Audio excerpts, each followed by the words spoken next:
नमस्कार. माय महानगर लाईव्ह मध्ये आपलं स्वागत आहे. मुंबई पुण्यामध्ये पावसानं दडी मारलेली आहे, मात्र मराठवाडा आणि विदर्भामध्ये मोठ्या प्रमाणात पाऊस बरसतोय. रविवार सकाळपासून पावसाला सुरुवात झालेली आहे. छत्रपती संभाजीनगर मध्ये रात्री 10 वाजता पावसाला सुरुवात झाली आणि त्यानंतर मराठवाड्यात सगळीकडे पाऊस कोसळतो आहे.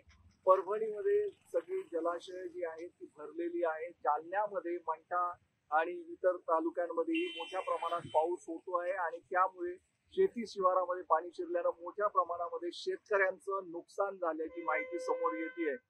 त्यासोबतच अनेक घरांची पडझड झाल्याची ही माहिती आहे.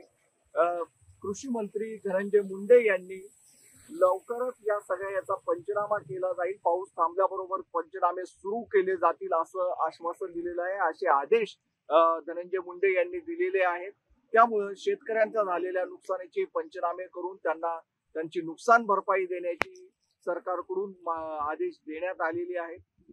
जायकवाडी धरणामध्ये 85% पाणी साठा झालेला आहे. त्यामुळे छत्रपती संभाजीनगर जिल्ह्याचा आणि शहराचाही पाणी पुरवठ्याचा प्रश्न या वर्षीचा मिटलाय असं म्हणायला हरकत नाहीये. अशाच ताजी माहिती आणि ताज्या बातम्यांसाठी mymahaNagar.com ला व्हिजिट करा. त्यासोबतच माय महानगर लाईव्ह या आमच्या YouTube चॅनलला सबस्क्राईब नक्कीच करा.